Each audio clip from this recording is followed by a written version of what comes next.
அஸ்ஸலாமு அலைக்கும்.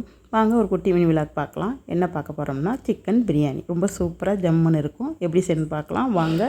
இப்போ குக்கர் எடுத்து வச்சுருக்கேன். அந்த குக்கரில் நெய்யும் எண்ணெயும் சமமாக சேர்த்துக்குவோம். நான் ஒரு கரண்டி எண்ணெயும் ஒரு கரண்டி நெய்யும் சேர்த்துருக்கேன். மில்லிக்கணக்கில் 100 மில்லி இருக்கும் எடுத்திருக்கேன். இதில் பட்டை, கிராம்பு, ஏலக்காய், அன்னாச்சிப்பூ, கடல் பாசி, ரம்பத்தலை எல்லாமே சேர்த்துருக்கேன். பாருங்கள், ஸ்பைசஸ் எல்லாமே சேர்த்து நல்லா வரியட்டும்.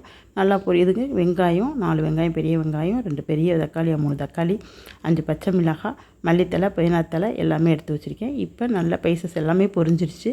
அது பொரிஞ்சதுக்கப்புறமா நம்ம வெங்காயத்தை சேர்த்துக்கலாம். இப்போ பாருங்கள், 1/2 கிலோ சிக்கனும் 1/2 கிலோ அரிசியும் எடுத்து வச்சுருக்கேன். நான் இந்த வெங்காயம் நல்லா வதங்கி வந்ததுக்கப்புறம் ஒரு பிடி மல்லித்தலையும் ஒரு பிடி தலையும் சேர்த்துக்குவோம். சேர்த்து ரெண்டையும் நல்லா வதக்கிக்கிட்டு அதுக்கப்புறமா இஞ்சி பூண்டு பேஸ்ட்டு வந்து ஒரு 3 ஸ்பூன் சேர்த்துருக்கேன்.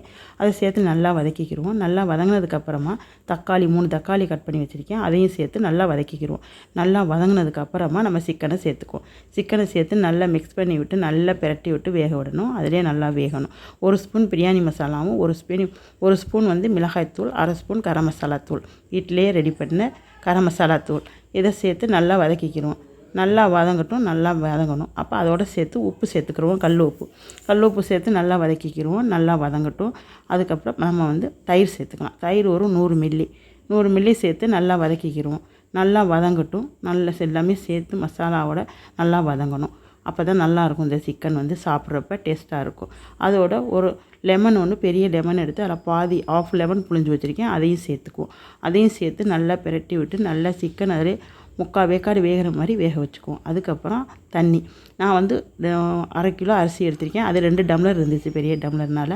1 டம்ளர் பாலும் தேங்காய் பாலும் 1 டம்ளர் தண்ணியும் சேர்த்து வச்சுருக்கேன். அது கொதி வந்துருச்சு. இப்போ கொதி வந்ததுக்கப்புறம் வாஷ் பண்ணி 1/2 hour ஊற வச்ச ஜீரக சம்பா அரிசி அதில் சேர்த்துக்குவோம். சேர்த்து நல்லா மிக்ஸ் கொடுத்து மூடி போட்டு மூடிக்கிடுவோம். நான் வந்து குக்கரில் குண்டு வைக்க மாட்டேன். எப்போவுமே ஏதாவது டம்ளர் சுட்டி ஏதாவது கவுத்து வைப்பேன். பார்த்து ஒரு 5 நிமிஷம் சென்று ஓப்பன் பண்ணி பார்த்தோம்னா சூப்பராக பாருங்கள் வெந்துக்கிட்டுருக்கு.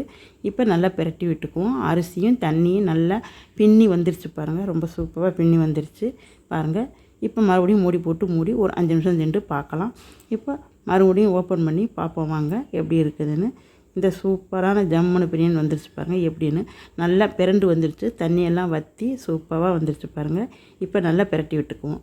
நல்லா பிரட்டி விட்டு பார்த்தோம்னா நல்லா தண்ணி வற்றி நல்லா வந்திருக்கு. இன்னொரு 5 நிமிஷம் சென்று பார்க்கலாம் பாருங்கள். இப்போ சூப்பராக சோறு நல்லா தம்மாகி வந்துருச்சு. ரொம்ப சூப்பராக ஜம்முன்னு இருக்குது பாருங்கள். சாப்பிட்றதுக்கு இது ரொம்ப நல்லாயிருக்கும். சிக்கன் பிரியாணி சாப்பிட்றதுக்கு அம்புட்டு ருசியாக இருக்கும். இது செய்து பார்த்துட்டு எப்படி இது கமெண்ட் பாக்ஸில் கமெண்ட் பண்ணுங்கள். மறந்துலாம் கமெண்ட் பண்ணுங்கள். பிடிச்சிருந்தா சப்ஸ்கிரைப் பண்ணுங்கள். அடுத்த ஒரு மினி விலாக்கில் பார்க்கலாம். பாய்.